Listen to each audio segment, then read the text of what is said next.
Olá, eu sou a Caroline Cipriani e esse é o Wine Now, o podcast que dá voz às mais incríveis histórias e conexões do mundo dos vinhos.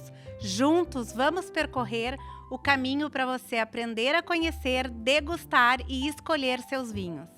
Hoje temos o prazer de receber Daniel Geise, diretor da Vinícola Geise e especialista em espumantes, além de presidente da denominação de origem Altos de Pinto Bandeira. E agora vamos levantar as nossas taças para dar as boas-vindas ao nosso convidado especial de hoje, Daniel Geise. Daniel, é um prazer te ter aqui conosco. Queria agradecer muito o convite, é um prazer estar participando com vocês desse podcast, que tem ganhado cada vez mais audiência, né? Tem ajudado tanto a divulgar aí a cultura do vinho e trazer conhecimento, principalmente em relação aos vinhos gaúchos.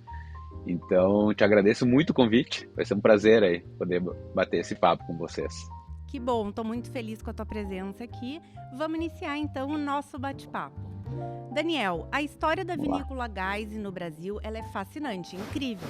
Nos conta como que o teu pai, o Mário Geise, decidiu investir na produção de espumantes premium no Brasil nos anos 70, no momento em que nem se imaginava o potencial e a qualidade para vinhos espumantes no nosso país. Pois é, né? Hoje falar de espumante ficou fácil, né? Mas há 45, 50 anos atrás era inimaginável, né? E a verdade é que o meu pai veio no início dos anos 70 para o Brasil, contratado por uma multinacional, a Chandon na época, e todos perguntam o que a Chandon veio fazer no Brasil, né, nos anos 70. Na verdade, vocês têm que recordar que era a época do protecionismo ainda, e não podiam entrar em produtos importados no Brasil. Então, a única forma de ter um pé no mercado brasileiro era produzindo internamente. E, embora não existisse um público conhecedor, ou um público determinado de consumidores de espumante na época no Brasil, a Chandon não queria ficar de fora do potencial, obviamente, que o Brasil representava, né, como um potencial consumidor. Então decidiu vir para o Brasil, nessa época, se instalar aqui, mesmo sem ter conhecimento do que podia existir no Brasil a nível de qualidade ou de potenciais de qualidade que pudesse existir. E meu pai foi convidado para iniciar o projeto da Chandon aqui, então por isso que ele veio. E todo mundo, mas o que o Mário veio fazer no Brasil dos anos 70, né? Nem se falava em vinho fino no Brasil na época. A verdade, os anos 70 era a revolução do aço inox. E a Chandon decidiu que ia testar todas as tecnologias que estavam surgindo com o desenvolvimento do aço inoxidável, né, dentro da indústria do vinho, aqui no projeto no Brasil. Então, ia ser um laboratório. E meu pai pensou, olha, a única empresa que tem condições no mundo hoje de testar essas tecnologias e eu poder acompanhar esse processo em primeira mão é um grupo como a Chandon, né? E assim foi que ele assumiu o desafio de vir para cá. O que acontece é que ele veio com a ideia de ficar só 3 anos, que era estruturar toda a empresa, toda a parte industrial, escolher produtores que pudessem entregar o mínimo de qualidade para iniciar os primeiros produtos da Chandon, capacitar técnicos, produtores, toda a parte base, elaborar as 3 primeiras safras. Você sabe que a maior parte dos produtores de espumante fazem blend de 3 safras para manter uma certa linear de qualidade e tal, e voltar para os projetos dele no Chile, que ele nunca abandonou, né? Essa era a ideia dele. O que acontece é que logo nas primeiras safras ele ficou impressionado com o potencial de qualidade e com a vocação natural da região para espumantes, né? O que ele percebeu? Que mesmo não tendo as variedades adequadas, mesmo não tendo produtores que trabalhassem matéria-prima de qualidade, né, a vocação natural da região já se apresentou logo nas primeiras safras, porque ele percebeu que aqueles produtores que estavam num lugar um pouco mais privilegiado, as uvas chegavam completamente maduras, conservando um nível de acidez alto e açúcar baixo. E ele ficou louco com isso. Ele disse, todo mundo chorava em função disso, porque não era tão bom para vinhos tranquilos, mas ele disse, nossa, mas isso aqui é espetacular para espumante, e a gente não encontra isso em nenhum outro lugar com essa facilidade, né, com essa naturalidade, a não ser em Champagne. E foi isso que apaixonou ele. Na verdade, essa possibilidade de que existisse um local que reunisse essas características que eram muito difíceis de encontrar, com potencial para espumante. E aí ele iniciou um processo de investigação paralelo ao trabalho dele na Shandong, porque a Shandong veio com um objetivo muito comercial aqui para o Brasil. Então, ele começou um processo de investigação, o primeiro trabalho de investigação de solos e tal, foi ele que começou nessa época, tentando procurar um local que fosse o ideal para iniciar um projeto piloto, pensando na parte vitícola, não na parte de produção de vinhos em si, mas na parte de matéria-prima. Então a ideia dele era tentar descobrir um local que reunisse todas essas características e pudessem aproveitar essa questão microclimática que ele já tinha percebido. Tá? Nos primeiros momentos ele se decepcionou um pouco, por quê? Porque aqui é uma região que chove bastante, né? e os solos, de modo geral, são solos de origem vulcânica, o basalto de origem vulcânica, mas são solos mais contemporâneos. Esses solos mais contemporâneos, eles formam piscinas naturais, assim, aqui na região, nas camadas subterrâneas, né? Eles acumulam muita água, né? E esses basaltos mais contemporâneos são esses que a gente usa para a construção das casas de pedra, né? O próprio paralelepípedo, tudo que se usa, esse predomina aqui na nossa região. E ele se decepcionou um pouco e disse, olha, microclima realmente, mas aqui é sorte e azar, porque os solos não são tão bons, né? Uma região que chove muito, precisa de boa drenagem. Aí ele foi procurar os lugares mais afastados, mais altos. Por isso que ele veio parar em Pinto Bandeira. Hoje conhecido pelos espumantes, Pinto Bandeira na época era uma zona rural bem afastada, né? Era muito usada, frequentada por o pessoal tinha seus sítios em Pinto Bandeira, quem tinha mais condições, assim. Sempre foi uma região muito linda, né? E é a parte mais alta aqui da nossa redondeza. E meu pai não tinha nem estrada adequadas para chegar aqui, mas ele veio de picareta na mão e começou a procurar solos e tal. E aqui aconteceu uma coisa muito engraçada, porque tinha uma família que existia aqui, que tinha essa colônia, né? Essa primeira colônia. E ele era acompanhado por um casal, pelos filhos do proprietário dessa terra, nessas empreitadas dele para tentar entender como funcionavam os solos aqui nessa parte. E aqui ele se encantou. Por quê? Porque ele encontrou o mesmo basalto, só que aqui é com milhões de anos a mais, é um solo já da origem da Era Cretácea, então é um solo que está totalmente fragmentado. E ele disse, bom, se existir algum lugar bom no Novo Mundo para produzir uvas para espumante, é aqui. E aí veio a ideia de fazer um projeto piloto, fazendo a parte vitícola da forma mais correta possível para tentar entender e descobrir qual era o verdadeiro potencial de qualidade que essa região podia oferecer para o mundo a nível de espumantes, que ele já percebia que era o feeling dele, dizia que era a vocação natural dessa região. E aí foi tem uma história engraçada até, porque ninguém vendia terras nessa região, né? Você sabe, os avós, os pais tinham acabado de abrir essa mata aqui praticamente com a unha, né? Então, além da questão de sobrevivência, tinha toda a questão de apego já emocional, né? Com o sacrifício que a geração que tinha acabado de chegar aqui tinha enfrentado. Só que essa família especificamente, a mãe tinha algum problema de saúde, que eram donos da primeira terra que ele adquiriu, e eles não conseguiam prosperar. Por quê? Porque aqui todo mundo tinha que fazer sua própria mão de obra, por isso que aqui vocês encontram as famílias, são muito numerosas. Porque quando os colonos chegavam nessa região, eles recebiam 24 hectares. É uma área muito grande, no meio da mata. Então um casal não prosperava. E não existia mão de obra. Então eles precisavam fabricar a própria mão de obra, né? Então todo mundo tinha famílias muito numerosas, assim, para pensando que com a segunda geração eles conseguiam prosperar, evoluir e se utilizar toda essa terra que eles tinham adquirido. E essa família especificamente, então, tinha essa situação, só eram 2 filhos, um de 18, um de 19 anos, e eles achavam muito engraçado um chileno perdido aí caminhando no meio da mata, vendo solos e tal. Sabe que quem estava isolado nesses fundões de campo não conhecia nada do mundo, né? Não tinha informação de nada. E aí um parênteses aqui nessa região, um grande sonho sempre foi aspiracional ser caminhoneiro. Ser caminhoneiro sempre foi aspiracional. Por quê? Porque aquele que tinha um primo, um tio, um conhecido caminhoneiro era o ídolo da família, aquele que voltava com informações, dizia como é que era a praia, como é que eram as estradas, o que existia, o que não existia. E meu pai percebeu que eles detestavam trabalhar no campo, eles odiavam trabalhar no campo, porque imagina, eles acordavam de manhã cedo, que aí eles falam carpir, ficavam carpindo o dia inteiro, né? Até o anoitecer. E não conheciam nada. E aí meu pai percebeu que o sonho deles era ser caminhoneiro. Disse, pô, não tenho dinheiro. Falou, mas eu tenho uma ideia, eu devo ter crédito, né? Tô na Shandong, devo ter crédito. Ele foi na primeira agência do Bradesco, que existia aqui em Bento Gonçalves. E aí existiu o Munhoz, depois cresceu muito dentro do Bradesco, mas foi o primeiro gerente aqui da agência. E ele gostava de vinhos. Meu pai chegou nele e disse, olha, Munhoz, eu achei um local que é espetacular, mas eu preciso fazer um teste. Sabe que aqui ninguém vende terra. Só que eu tenho uma ideia. Me financia 2 caminhões Mercedinho.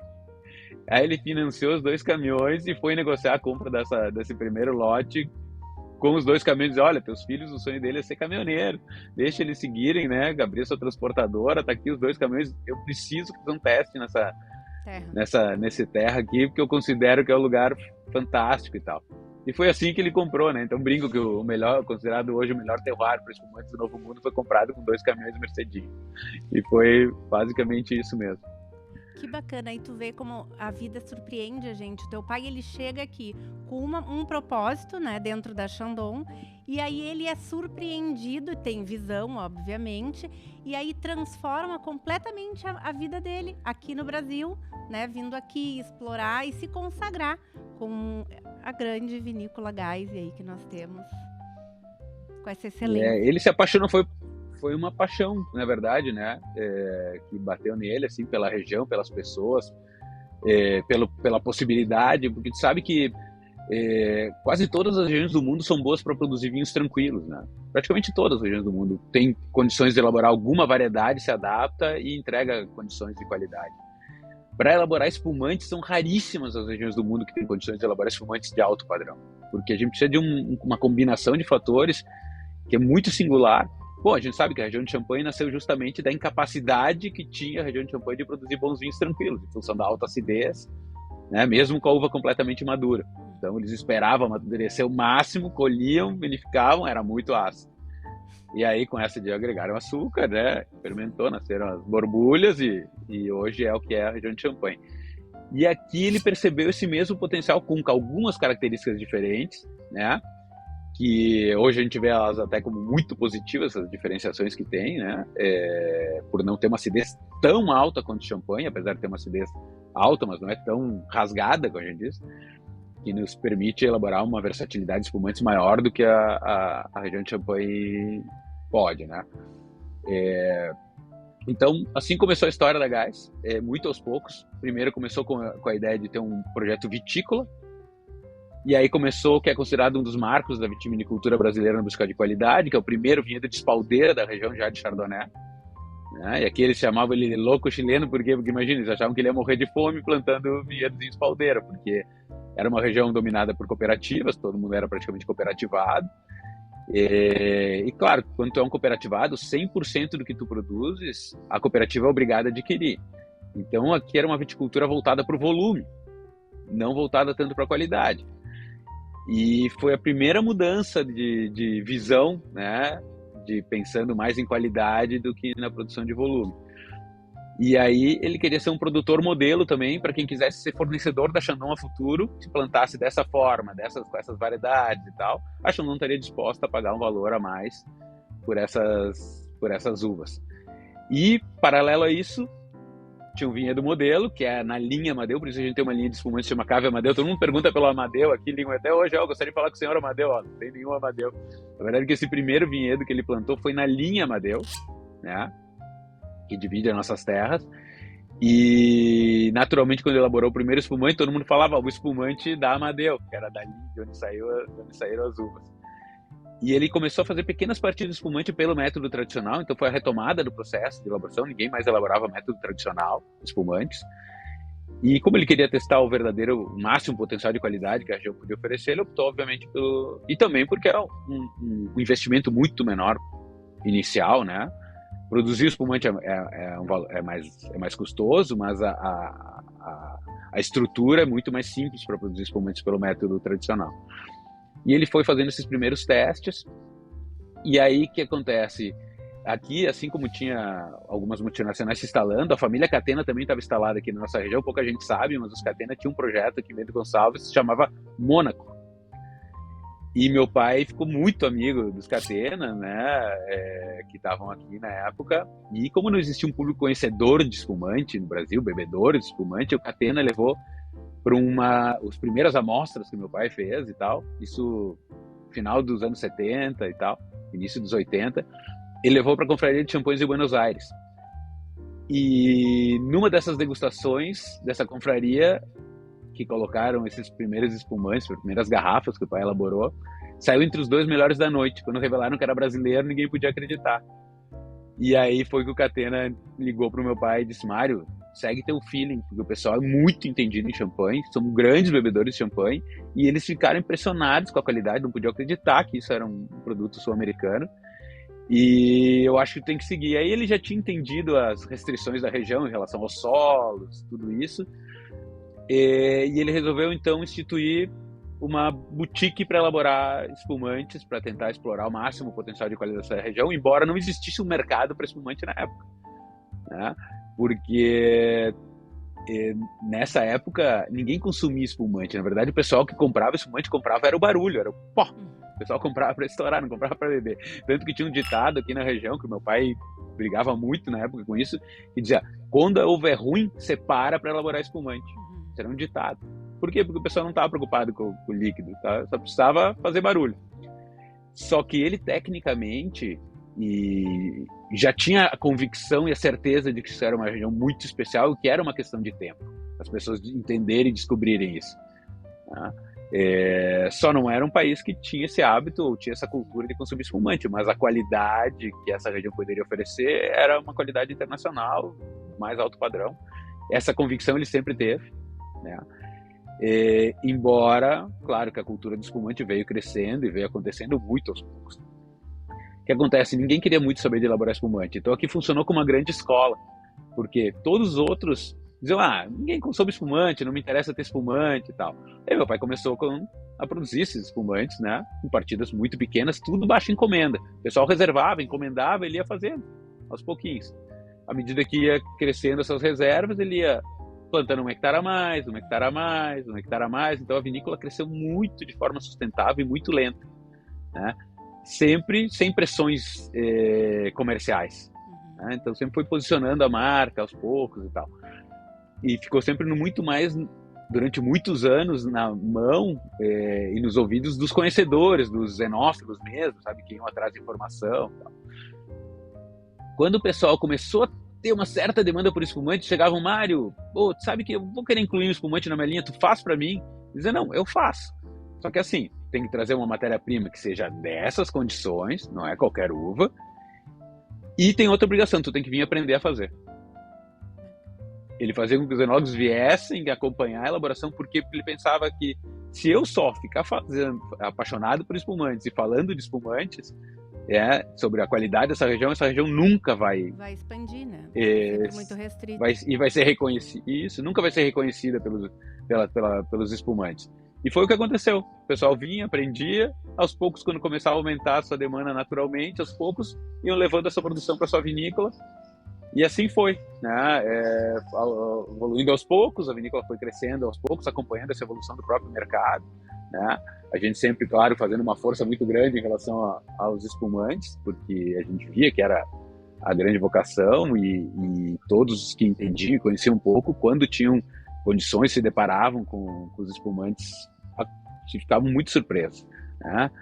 E o que mais surpreendeu e surpreende a todos até hoje dessa região é a linear de qualidade que a gente tem através dos tempos, né? E isso surpreende a todos nós, todas as safras. A gente sempre espera alguma, e não, a qualidade é linear. Se perguntar para clientes nossos, consumidores mais antigos, sommeliers, técnicos aqui, e perguntar, aí tu pode fazer esse teste: qual foi a melhor safra da Geiss? Ninguém sabe dizer. Ninguém diz: foi aquela. Não, aquela às vezes foi mais conhecida porque Jancis Robinson pontuou muito alto, teve algum reconhecimento naquela safra específica, mas nunca ela tivesse diferenças de qualidade que se percebessem de fato, assim, né, tão notórias de um ano para o outro. Isso é surpreendente nessa região. E eu gostei de um ponto que tu levantou aqui, nos contando toda a história do início aí da vinícola e tudo, da história da exploração aqui da nosso terroir. O teu pai, ele foi um precursor não só em reconhecimento da terra, né, da capacidade excelente que nós temos aqui, mas ele foi um precursor no reconhecimento, um precursor na técnica e lá atrás um precursor no divulgar esse local, à medida que ele chama os enólogos para aprenderem dentro da própria vinícola, com a matéria-prima, a vinificar o espumante. Então, tu vê que lá atrás ele já tem essa visão, não só a visão da terra, não só a visão da vinificação, mas também a visão de espalhar esse conhecimento, que hoje traz, e aí eu vou entrar aqui mais no próximo ponto, ele traz se transforma na questão da denominação de origem de Pinto Bandeira. Uhum. E aí eu queria que tu conversasse como que surgiu essa ideia dessa importância da denominação para o mercado de espumantes aqui no Brasil. Bom, vamos lá. Eu sempre fui um grande defensor, particularmente, da questão da denominação de origem, né? Porque se for avaliar todas as regiões do mundo que conseguiram agregar valor, né, que conseguiram enaltecer seus produtos, todas as regiões são especialistas. Borgonha, Bordeaux, Champagne, né? As que conseguiram romper a barreira da relação só custo-benefício, mas sim agregar valor de fato, ser reconhecidas de fato, todas são regiões especialistas e todas uma denominação de origem que tem respaldos científicos que dizem o porquê dessa singularidade, dessa qualidade excepcional. O que acontece? A gente tinha o reconhecimento tácito já dessa região como uma região especial para espumantes, né? Isso já vinha acontecendo há alguns anos pela mão dos críticos, principais críticos não só nacionais, mas internacionais também. E obviamente, faltava nesse checklist fazer parte, ter uma denominação de origem, que no nosso caso, a gente queria uma denominação de origem controlada, né? Que versasse sobre todos os processos de elaboração, partindo do vinhedo, né? Mas também na parte de vinificação. E foi essa a nossa batalha. Foram 20 anos, tá? Desde o início da trajetória para poder obter a denominação de origem. A gente iniciou com a primeira indicação geográfica, que é uma indicação de procedência, que essa versa muito mais sobre a origem da uva e a delimitação das terras, né? E os órgãos de pesquisa, na época, que tem que estar atrelados ao processo, acharam por melhor iniciar com uma indicação de procedência e depois seguir para uma denominação de origem. Foi o que a gente fez. Só de denominação de origem, de trabalho direto em cima da denominação de origem, foram 10 anos. Envolvendo diversas entidades de pesquisa. Por quê? Porque, na verdade, a denominação de origem, ela traz um respaldo científico que atestam que essa localidade tem características únicas, singulares e de qualidade superior para um produto específico. Por isso que a nossa denominação é a única denominação de origem do Novo Mundo específica para espumantes, porque elas podem ser mais genéricas, mas aí elas acabam não agregando tanto nem valor nem ao consumidor e nem ao mercado como em si, porque não dão tanto respaldo, né? São mais adaptadas à realidade da região. Não, a gente fez uma denominação de origem, o projeto todo foi, não, a gente não quer algo que se adapte ao que existe hoje, a gente quer que seja um norte claro, para que todos que vierem investir nessa região, todos os produtores, todos que tiverem terras nessa região, digam, olha, o caminho dessa região, daqui a 50, 100, 200 anos, é o dos espumantes. É plantando variedades de Chardonnay e Pinot Noir, baixar as regras que a denominação de origem entendeu corretas, que é trabalhar com o sistema de espaldeira, as variedades, principalmente Chardonnay e Pinot Noir, tem uma possibilidade para Riesling, que é uma participação no corte menor. Na Geiss não se utiliza, mas tem essa possibilidade. São 3 variedades que estão dentro das regras da denominação de origem. Tem todo o mapeamento de solos, então só podem ser produzidas dentro dessa área demarcada. Os processos estão definidos também, por exemplo, quanto é o máximo de quilos de uva que pode se colher por hectare, quanto é o rendimento máximo de quilos para a elaboração dos espumantes. Isso tudo para quê? Para obter um padrão mais alto possível de qualidade. Então, quem quiser pleitear um produto da denominação de origem Altos de Pinto Bandeira tem que seguir todas essas regras, são todas controladas, né, auditadas, e os processos de vinificação também, e obviamente só o método tradicional, E aí, nos tempos de guarda também tem uma regra que são no mínimo 12 meses de guarda com as leveduras. E aí vai te abrindo um número de crédito de garrafas. Quando tu faz todos esses processos, tu tem um número de créditos que tu pode utilizar com a denominação de origem. Isso tudo é controlado, com numerações, rastreabilidade, tudo isso. Então foi um projeto muito sério, conduzido a várias mãos. As regras foram muito utilizadas, as regras de vinificação que já eram trabalhadas aqui dentro da GAICE. Então a associação como um todo entendeu que sim, essas eram as melhores práticas para buscar qualidade, e os pesquisadores também. Então, naturalmente, a GAICE aqui tem hoje a maior produção dentro da denominação de origem, mas outros já vêm surgindo e vêm conseguindo trabalhar nesse mesmo sentido, tá? Então, isso acaba nos separando um pouco, né, do que acontece com o mercado de espumante de modo geral, porque começa a ter uma denominação específica que traz requisitos de qualidade obrigatórios. Sim, que obedece, digamos. Mas é importante. Assim, né? Regras rígidas de um padrão. Isso. E a régua foi trazida já bem alta, aquele padrão rígido, e aí quer pertencer, tem que preencher todos os requisitos para que possa fazer parte. Exatamente. Então essa ideia, a denominação veio nesse sentido. É um norte a ser seguido por todos que querem investir nessa região, né? E querem poder, porque toda a cadeia cresce com uma denominação de origem, né? Tu tem naturalmente uma valorização imobiliária, que isso aconteceu de fato, mas tu tem uma valorização do produtor. Por quê? Porque para poderes elaborar um espumante com essa denominação de origem que vai te gerar um valor agregado, tu tem que valorizar a matéria-prima, né? Porque só pode ser feito com essa matéria-prima específica. Então, para os produtores, de modo geral, mesmo nós, a GAICE, trabalha praticamente tudo com matéria-prima própria, né? Mas todos os produtores da região se veem beneficiados com essa denominação de origem, porque à medida que vai fazendo teus investimentos, vai fazer direcionado aquilo que vai te dar uma rentabilidade, uma garantia de compra e uma rentabilidade maior, né? Sim. Daniel, quando falamos de espumantes de Pinto Bandeira, a palavra terroir, ela aparece como sinônimo de identidade. Na tua percepção, o que esse terroir entrega de tão singular nos espumantes produzidos aqui nessa região? O solo, o clima, a altitude, o que para ti é o divisor de águas? Assim, a soma de tudo isso, ou alguma coisa se destaca um pouco mais do que a outra?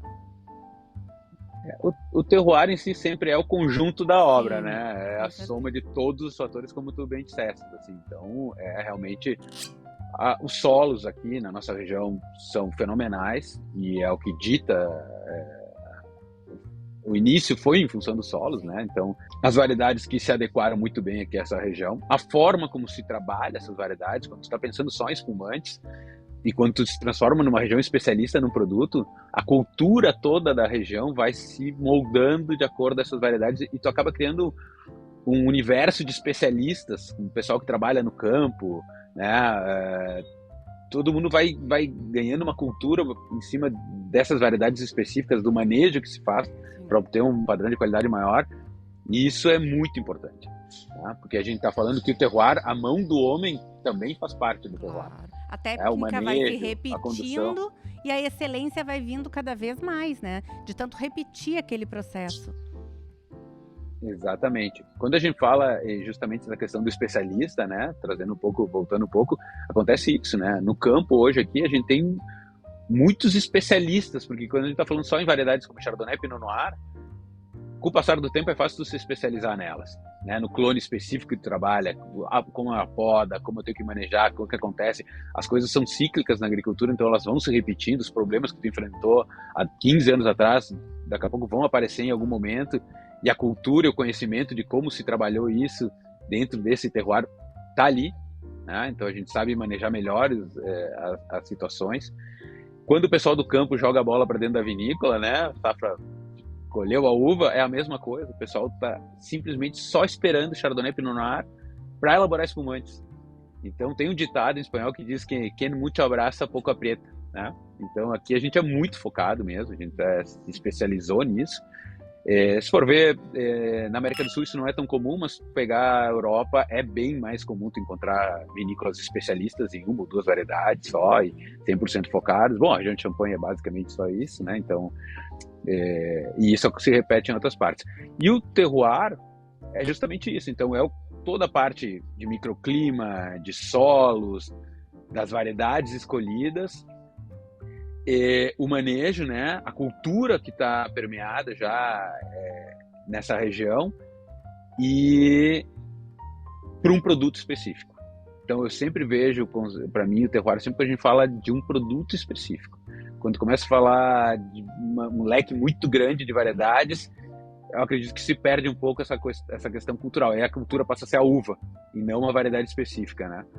E aqui não, aqui a gente tem esse conceito de terroir, né, baixo o nosso ponto de vista, sempre foi o nosso norte, assim, muito claro, assim, a gente queria ser especialistas e hoje o que a gente faz é o máximo possível, a gente não mede esforços, tá? Principalmente na parte vitícola, para nós a nossa matéria-prima é fundamental. E a gente está numa região que tem um clima bem adverso, inclusive é uma das características, né, para poder obter uvas para espumante. Mas o nível de investimento que a gente faz hoje para proteger essa nossa matéria-prima também é muito alto. Então aqui a gente tem equipamentos para se proteger contra o granizo, foi a primeira empresa do setor a investir em equipamentos anti-granizo, que tem dado um resultado espetacular, e a gente acaba que protege também toda a vizinhança, o que é ótimo. A gente tem equipamentos para proteger a matéria-prima da geada. Por quê? Porque para nós a matéria-prima é insubstituível. A gente perder a matéria-prima que a gente vai elaborar um Cavigás, a gente não vai ter onde adquirir ela. A gente não vai nem produzir Cavigás. Sim. Porque a nossa filosofia está ligada ao trabalho com a matéria-prima desta região que tem características únicas e singulares. E isso dá identidade ao produto. Então não faz sentido para nós perdeu a uva por causa de uma geada forte. Tudo bem, eu pego o dinheiro do seguro e compro uva de outra região. Não é um fato, não vai acontecer. Exatamente, então, para nós, a região, né? Não vai expressar a região, aquilo que se quer, que se busca. Exatamente. Então a gente tem alguns motivos que eu ia te comentar antes, que a gente tem uma linear de qualidade fenomenal. Mas o que a gente tem sim é uma oscilação de produtividade ano a ano relativamente importante. E para Gás, que trabalha com tudo sob reserva, né? A gente tem uma demanda reprimida bastante importante hoje aqui, então a gente trabalha com tudo que se produz está pré-reservado. A gente tem muito esse cuidado porque a gente oscila de ano a ano. Então, todos os últimos aumentos de produtividade que a gente teve foram para poder preservar essas reservas e não para crescer necessariamente em volume de venda, e sim para poder assegurar mais os nossos principais clientes que têm reservas aqui dentro. Eu queria, na nossa conversa, isso já ficou mais ou menos entendido e claro, mas eu queria ressaltar esse ponto da importância da vinícola, tanto no crescimento quanto na formação do mercado de espumantes no Brasil, né?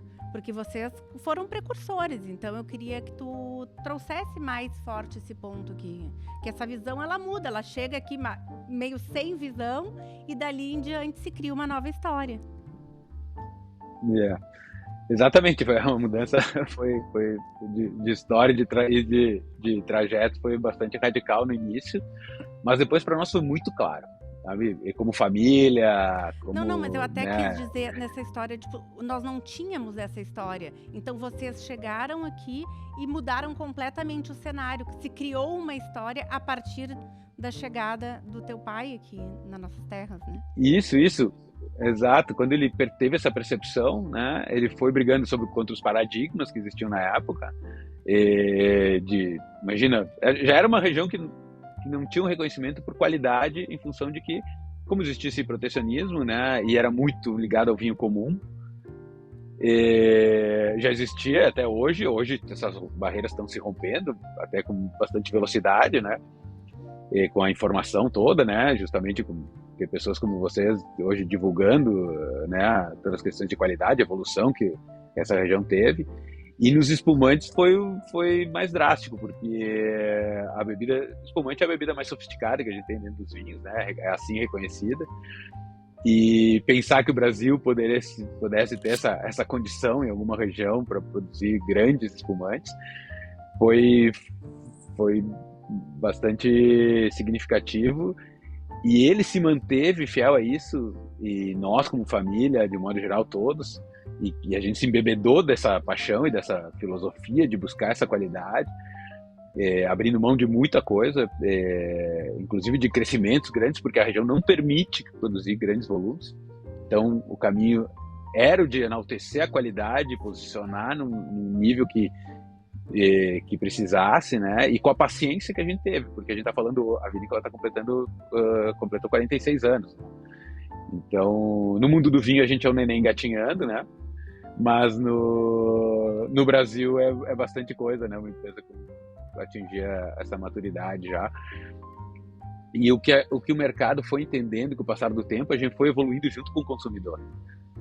E a gente não teve pressa. Eu acho que isso foi o mais importante. A gente nunca pressionou o mercado e nem quis dar passos maiores na época que o mercado ainda não tinha esse entendimento. A gente foi acompanhando, a gente foi crescendo junto com o nosso consumidor, e é uma coisa muito interessante, a gente foi criando muitos amigos, clientes no decorrer de toda essa história, e todos vieram pela mão. Então a gente diz que a gente é um grupo de embaixadores, assim, porque todos foram levando a cultura do espumante. Sabe que as bebidas com gás têm uma característica interessante.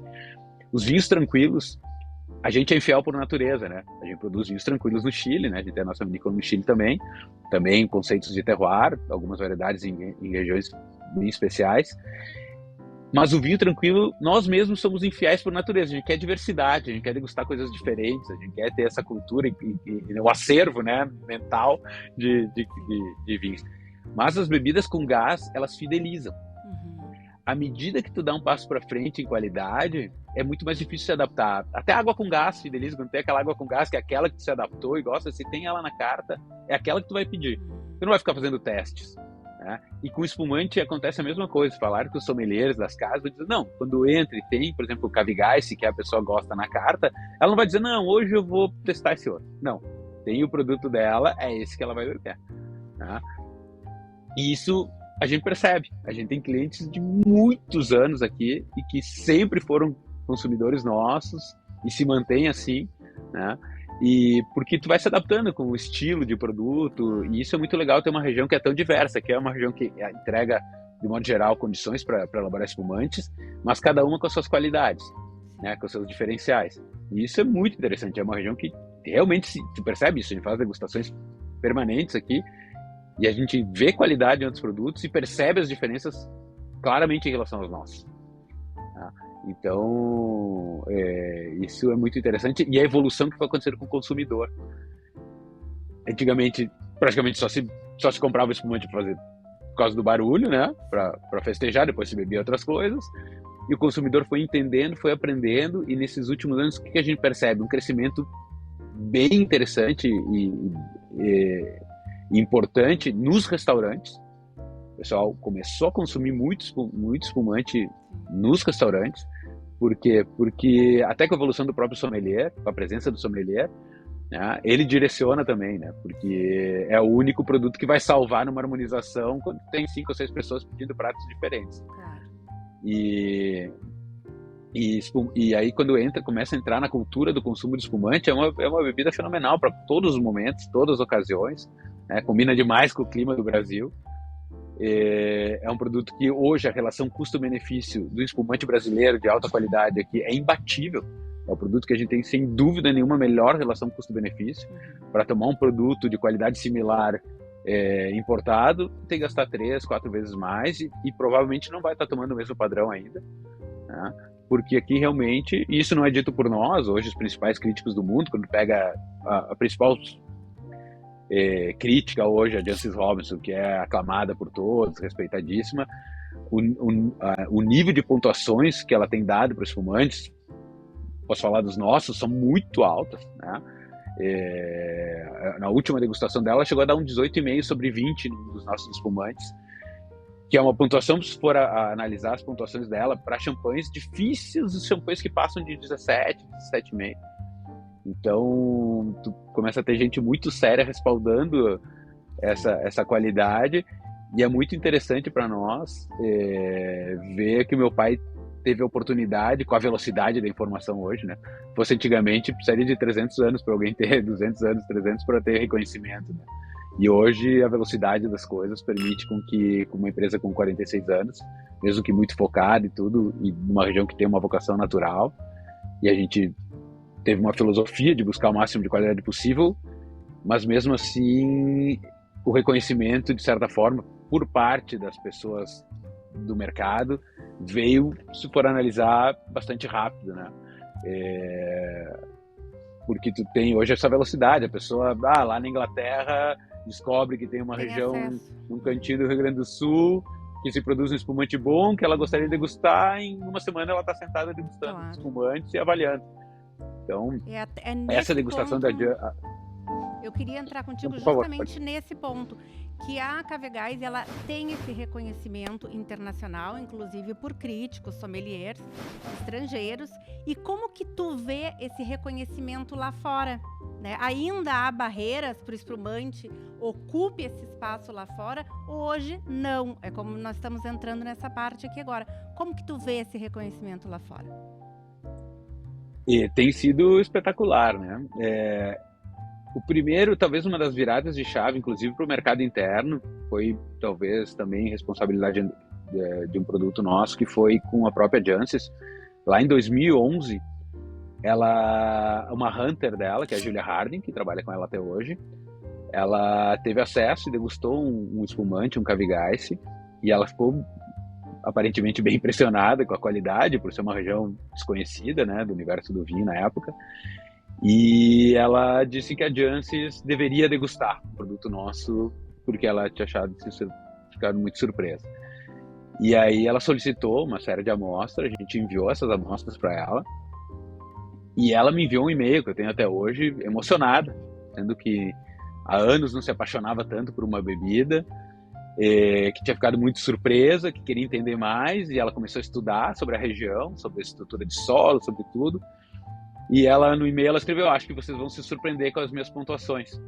E, de fato, quando ela lançou o Purple Page, ninguém podia acreditar. Foi notas, na época, muito altas, acima de 17 pontos, praticamente todos, sobre 20, né, que é a pontuação dela, em todos os nossos espumantes.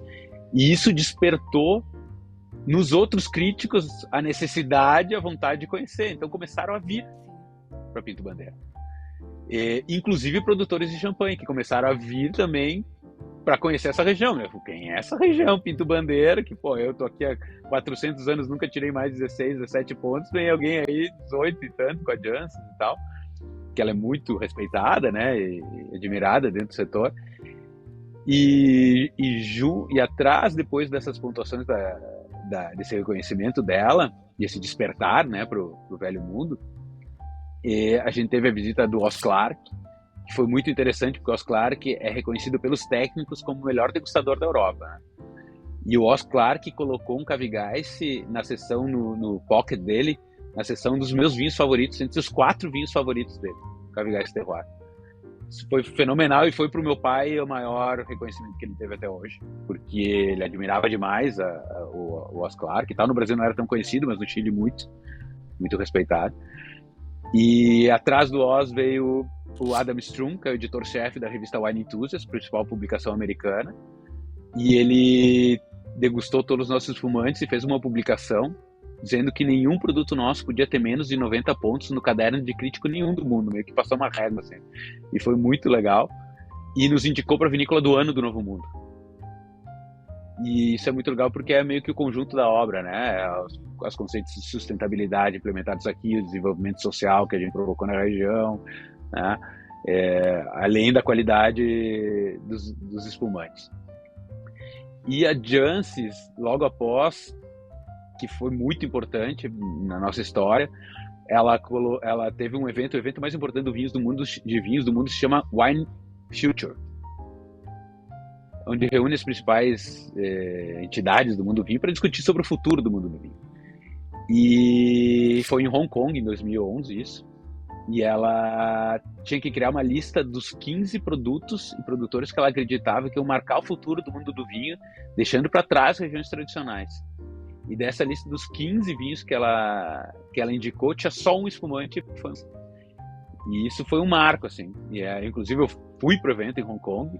Foi talvez da minha história, assim, né, dentro do mundo do vinho, o momento que mais me marcou, porque eram pessoas pagando um valor muito alto para estar presentes na degustação dela, que ela ia apresentar esses 15 produtos.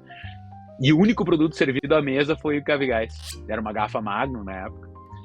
E porque era o único espumante da lista, o único servido à mesa, todos os convidados. E ela explicou tudo sobre o terroir, explicou. Esse vídeo está disponível para quem procurar no YouTube. Tem esse dia que ela apresentou o Cavigais. Foi muito legal, porque ela teve que mostrar onde ficava o Rio Grande do Sul, onde ficava Pinto Bandeira, falou sobre os solos e falou sobre a surpresa dela, né, no nível de qualidade que ela identificou aqui. E isso realmente foi o que fez a virada de chave do Brasil, botou o Brasil como um produtor de espumante de alto nível praticamente do dia para a noite. Ela indicou também o Cavigais, é o único produto brasileiro na lista dos 1001 vinhos para se beber antes de morrer, que é aquela publicação famosa do Hugh Johnson. E o Terroir Nature também entrou como o único espumante no Atlas do Mundo do Vinho. Então foi uma abertura de portas mesmo, foi a chancela dela, nos posicionou como um grande produtor, e a partir daí a gente começou a receber muitas visitas de produtores, né, tanto da Espanha quanto da França, para entender o que estava se fazendo nessa região e para onde ia. E a gente acabou criando uma amizade muito grande com uma família específica de Champagne, a família Dumont, que inclusive convidou meu pai e fizeram algumas safras a 4 mãos, muito legal. Onde se fez um Cavigais e Champagne na época, em comemorativo.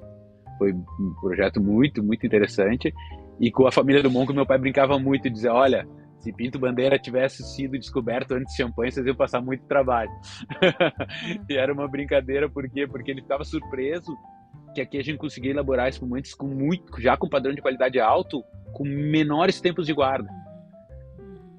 Então, por quê? Porque a nossa acidez, pelo fato de não ser tão alta quanto o champanhe, um pouco mais moderada, né? mas fenomenal já para espumantes, permite uma versatilidade maior nos espumantes. Então aqui a gente consegue ter um padrão de qualidade muito alto num espumante com 12 meses de guarda pelo método tradicional. O que a gente vai enaltecer? Mais o frescor, um pouco menos a estrutura, menos a complexidade, mas ele já vai ter um padrão de qualidade alto. Então a gente consegue ter um nível de qualidade muito alto com estilos diferentes dentro de uma mesma região, porque aqui a região permite longos tempos de guarda, espumantes com muito mais complexidade, mas a gente consegue também ter o mesmo padrão de qualidade em espumantes mais frescos. E isso faz com que fique muito mais versátil do que são os champanhes de modo geral, que são um pouco mais pesados, porque para atingir o equilíbrio, o champanhe precisa normalmente mais tempo de guarda. Bacana, então para encerrar aqui essa primeira parte do nosso bate-papo, eu queria que tu nos falasse um pouquinho como tu vê o futuro do nosso espumante brasileiro, do espumante também no Brasil, fora do Brasil, e se teriam, assim, como tu prevê ou falar, o que tu observa, assim, de tendências, inovações, podemos esperar alguma coisa nesse sentido ou não? Seguiremos nesse time que está ganhando, não se mexe? Bom, a gente tem uma fortaleza muito grande, que é toda a questão da vocação natural, que se todos os produtores quiserem realmente se aproveitar desse potencial e está disposto a cumprir com as restrições que essa região impõe para ter essa qualidade, porque existem restrições, principalmente a nível de volume. A gente está falando de um país que é complicado nesse sentido, porque a gente tem uma demanda muito grande natural, um país muito grande, um continente, isso. E então, às vezes, tem uma tendência natural a gente querer atender uma demanda que, para atender essa demanda, tem que abrir mão de alguns pressupostos básicos de qualidade. E que talvez essa imagem que a gente poderia ter para o mundo inteiro, como um produtor de excelência, talvez não possa ser atingida em virtude de um crescimento que vai além do que a região pode oferecer nesse nível de qualidade. Sim. Exato. O que a gente observa é que a gente tem um crescimento da demanda de espumante muito grande, mas isso não é acompanhado pela produção de uvas adequadas para para espumante, ou que entrega um potencial de qualidade maior. Isso digamos assim, que é um medo que a gente possa ter do que pode acontecer no futuro se isso se mantiver nesse mesmo ritmo, uma coisa natural, né? Tu precisa ter matéria-prima adequada para poder atender uma demanda nesse nível, né? E isso acontece naturalmente porque essa região, pela vocação natural, mesmo sem as variedades adequadas, consegue entregar mais qualidade que quase todas as outras regiões que produzem espumante na nossa vizinhança, por assim dizer. Então, eu vejo que a tendência, se for analisar os próprios números do mercado, o que vem crescendo é o consumo de espumante, né, e vinhos brancos, mais de espumantes. O gráfico aponta para isso, então essa é uma região que vai se beneficiar provavelmente muito em função disso, porque tem as condições naturais e pode elaborar com qualidade nos mais difíceis, tanto o método Charmat quanto o método tradicional. No método Charmat, o que se encontra aqui no mercado brasileiro é de um nível de qualidade muitas vezes superior ao que se encontra fora. Isso é fato, né? Não, e claro, quando vai para o método tradicional, mais no ainda. início nós conversamos essa questão de volume, produção, qualidade, e o público, né, o cliente final, ele está cada vez mais criterioso.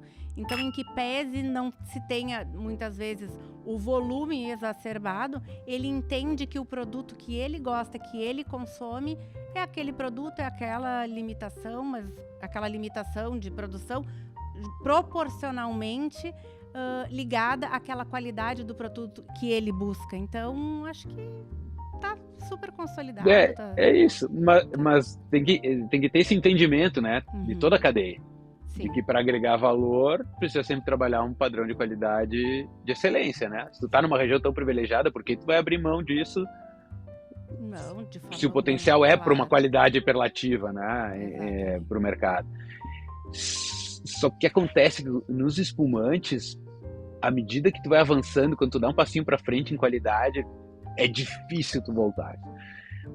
Então, o consumidor cada vez vai tendo mais entendimento em relação à bebida e vai sendo mais criterioso, e é ele que vai cobrar isso, porque hoje ele entende. E o consumidor brasileiro, assim como o inglês e o americano, ele tem uma diversidade de produtos enorme para degustar, para provar. A gente tem quase os produtos do mundo inteiro aqui disponível. A gente não é bairrista para vinhos, né? A gente consome vinho brasileiro porque é bom hoje, espumante porque tem uma relação de custo-benefício muito boa e porque tem um nível de qualidade alto e um reconhecimento. E hoje já em todas as camadas, o que é interessante, porque quando tu pega os níveis mais altos, normalmente esse consumidor ainda teria uma tendência, por uma questão de status e tudo, a consumir produtos, né, importados e tal. No espumante essa cultura já entrou. A gente vê mercados mais maduros, como o próprio São Paulo, que não, nos lugares mais sofisticados hoje, os produtos de espumantes que mais giram são espumantes premium brasileiros. As pessoas já não já sentem que, porque a questão, por exemplo, Cavigás, a gente sempre fala, os sommeliers nos comentam, vem de um status cultural hoje também, sabe? Aquele que diz assim, ó, eu teria condições de estar tomando um champanhe do mais alto padrão, mas não, eu entendo hoje, eu sei que eu vou estar sendo muito bem servido e tomando um produto brasileiro com um certo orgulho, inclusive, de ser um produto reconhecido e brasileiro, né? Mas o que a gente lida hoje é com a limitação. A gente tem uma restrição para trabalhar com esse padrão e a gente tem que entender ela e saber que as coisas vão acontecendo aos poucos, a valorização do produto vai acontecendo aos poucos, porque o valor agregado no mundo do vinho,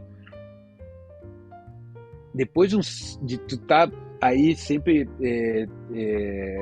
no limite da relação custo-benefício, o que agrega valor é o tempo, é a história da tua empresa, é a linear de qualidade que tu tivesse através dos tempos, é o reconhecimento, é a manutenção da filosofia através dos tempos, onde tu deixou para trás crescimentos exponenciais por querer aumentar em faturamentos e tu abriu mão disso para ter um crescimento em cima da marca, em cima de qualidade, de reconhecimento, e esse é o cuidado que a gente tem hoje, né? Hoje o nosso trabalho é todo focado em manter o mais alto padrão possível, com as restrições que a gente tem hoje, porque a marca obviamente foi ganhando uma certa notoriedade, o espumante ganha notoriedade e nós, como talvez uma das principais referências hoje, né?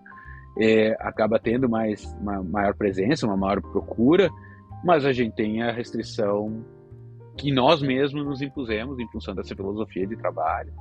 E agora a gente tem que ter paciência, porque o valor agregado, quem vai dar é o tempo. Então muitos dizem, vocês têm altas pontuações, vocês têm restrição, vocês podem ir aumentando os valores. A gente não vê assim exatamente dessa forma, a gente vê que o tempo vai dando mais solidez para a marca, e a gente não quer saltar da mão de um consumidor para o outro, a gente quer ir trazendo os nossos consumidores a vida inteira juntos e agregando mais consumidores com o passar do tempo. Relações de longo Uma coisa prazo. interessante, exatamente, e uma coisa que é interessante que a gente percebe, a gente tem um crescimento maior nas linhas de cima para baixo e de baixo para cima. O que é isso? É o consumidor de mais alto padrão deixando de tomar alguns champanhes e começando a beber as mais altas linhas dos espumantes premiums brasileiros. Então isso eu vejo como um movimento do consumidor muito interessante. Quer dizer que a gente está entregando um valor percebido no produto, né, importante para o consumidor. Que bom esse nosso bate-papo, mas estamos chegando ao fim. E agora, Daniel, nós temos um quadrinho que se chama Wine Drops. Eu posso iniciar contigo? Por favor, vamos lá. Qual espumante da vinícola Geise tu recomenda para quem está iniciando nesse universo, quer começar a explorar? E não se chocar, de repente, tanto com... Porque os espumantes, né, essa acidez, as coisas podem intimidar quem não conhece, quem não está acostumado. Então, assim, vamos começar aqui para tu te apaixonar e cada vez mais explorando aí o nosso perfil. O que tu recomenda? Olha, sem dúvida nenhuma, o Cave Amadeu Brut, e eu indicaria o Rosé, que é um 100% Pinot Noir, que ele tem são muito cremosos. A gente tem, é interessante falar, a gente não tem diferenças de qualidade, tá, entre nossos espumantes, ele tem diferenças de estilo. Então, esse Cave Amadeu com 12 meses é um produto super equilibrado, agrada a grande maioria, né, que tem a oportunidade de gostar. Ele é cremoso, é mais fresco, tem uma acidez muito equilibrada. E eu percebo sempre no primeiro impacto, assim, as pessoas que começam, partem para ele, só que aí a gente já era um problema, que ele já entra num padrão de qualidade bem alto, mas com valores mais acessíveis, porque ele tem menos tempo de guarda. Então, quando a gente desenha a linha Cave Amadeu, a gente vai pensando no mais alto padrão de qualidade possível, mas a gente busca o equilíbrio dele num patamar de acidez, estrutura, né, e frescor, que fica um produto realmente muito equilibrado. E eu particularmente sou apaixonado pela linha Cave Amadeu, acho que vai super bem na boa parte dos momentos do dia a dia. É minha escolha, e eu acho que é uma super escolha para quem vai começar. Assim. Fica uma dica aí então pro pessoal. Isso aí. Qual é o teu espumante que tu diria assim, não favorito, né? Porque dentro da vinícola a gente é apaixonado por tudo que a gente faz e aquilo que a gente acredita. Mas um espumante que assim, esse aqui tem uma alma, tem alguma coisa diferente que me representa, seja por alguma história, seja por algum momento, tipo, é a menininha dos teus olhos. Olha, eu já tive vários no decorrer dessa história, mas assim, atualmente o Autóctones, a linha Cave Geise Autóctones, que é bem exclusivo ainda, mas é um produto que a gente decidiu, a gente sempre teve como conceito tentar fechar todo o conceito de terroir aqui na vinícola.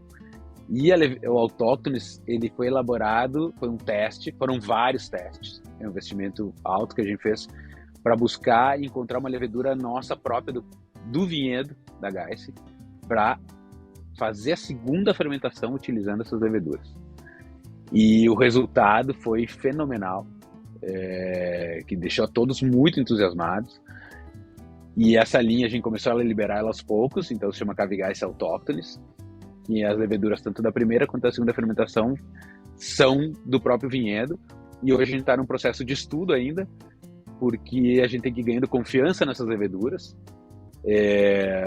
e vai trabalhando. Então todos os anos a gente faz uma partida e vai acompanhando como vai evoluir com o tempo em guarda. Então hoje a gente tem, esse primeiro foi da safra 2015, E a gente ainda acompanha como está a evolução dele, porque é um projeto de muito longo prazo, que a gente tem que ter uma confiança absoluta nessas leveduras para depois poder ir replicando nas outras linhas aos poucos. Mas essa foi o que fechou o nosso conceito de terroir, com tudo realmente sendo elaborado aqui, porque na grande maioria, caso as pessoas não saibam, a gente usa na segunda fermentação leveduras selecionadas, que é as mesmas que se usam em champanhe, que trabalham de forma perfeita, né? Não tem risco nenhum, nos entregam muita qualidade. Então o desafio de poder trabalhar com uma levedura autóctona daqui foi um marco assim para nós como produtores. Bacana. Qual a melhor harmonização para um espumante Geyser? Espumante harmoniza com tanta coisa. Assim, um desafio e que eu acho muito interessante é com churrasco, né? Aqui na nossa região, a gente é tão do churrasco. As pessoas às vezes não acham que espumante churrasco parece que não bate, né? Todo mundo fica imaginando, no caso dos vinhos, o próprio vinho tinto, né? Mas espumante funciona tão bem, por quê? Porque ele limpa a boca e ele sempre mantém a intensidade do sabor da carne num padrão mais alto, porque sabe que a melhor parte de uma refeição, de modo geral, é sempre o primeiro impacto em boca.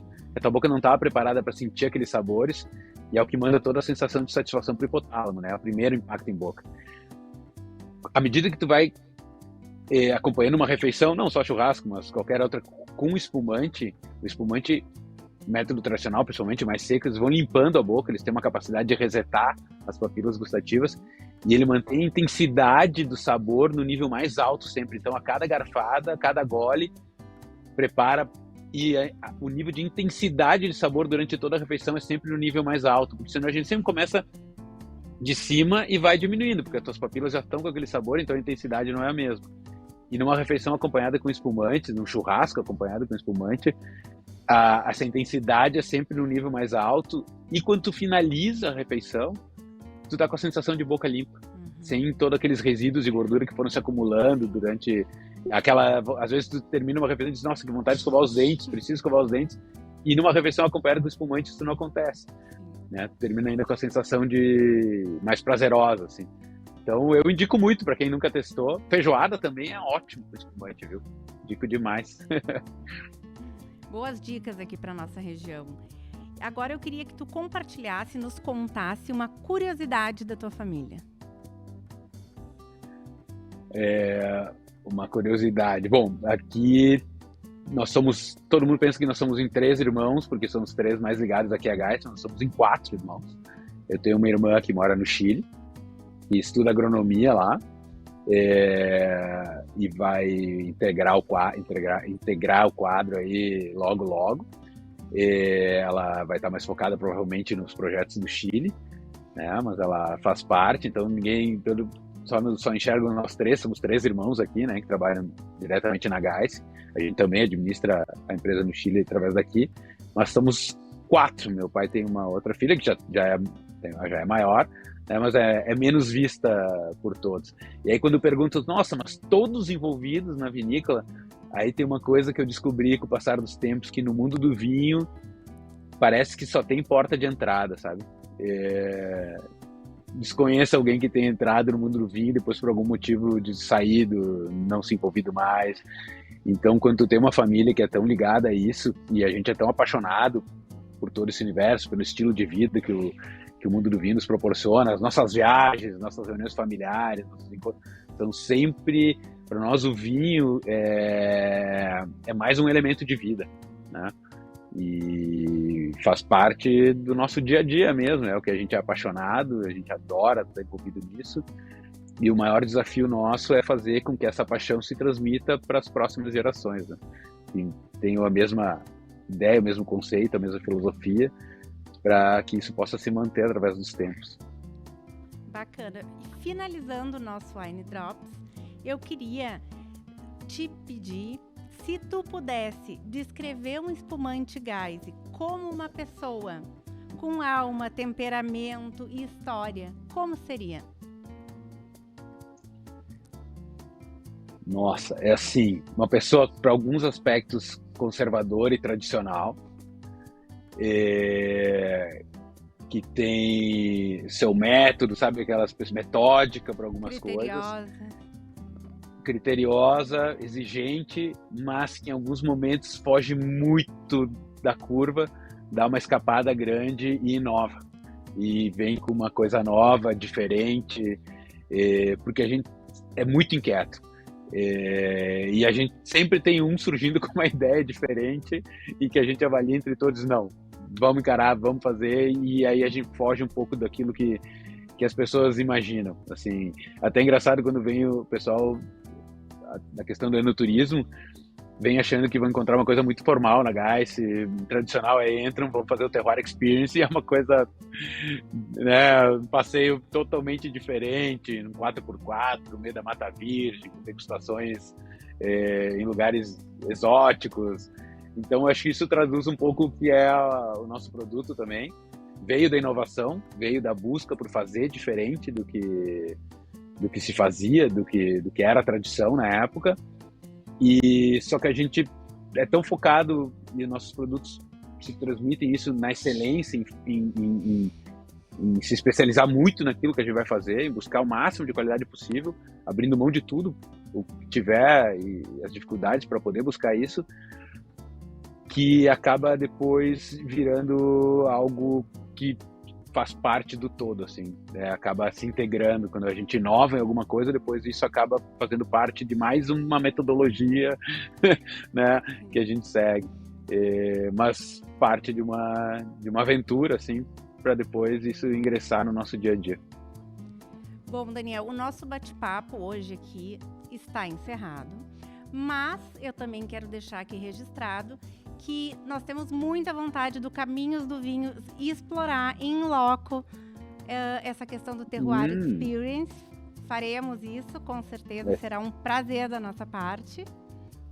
E continuar esse bate-papo pessoalmente, mostrando os bastidores, contando essa história lá dentro, lá onde tudo acontece. E aí os Caminhos do Vinho vai se juntar à família Gais e contar essa outra versão, esse outro lado do bastidor da história. Mas por hoje aqui nós encerramos o nosso podcast. Eu agradeço essa oportunidade, eu agradeço a tua disponibilidade em vir aqui dividir a tua história conosco, esse entusiasmo, esse amor, essa história de sucesso, e que seja uma caminhada longa de muitas gerações. E é um prazer, como comunicadora e como apreciadora de espumantes, trocar essa ideia e te conhecer. E conhecer Muito obrigado. Eu que agradeço demais o convite.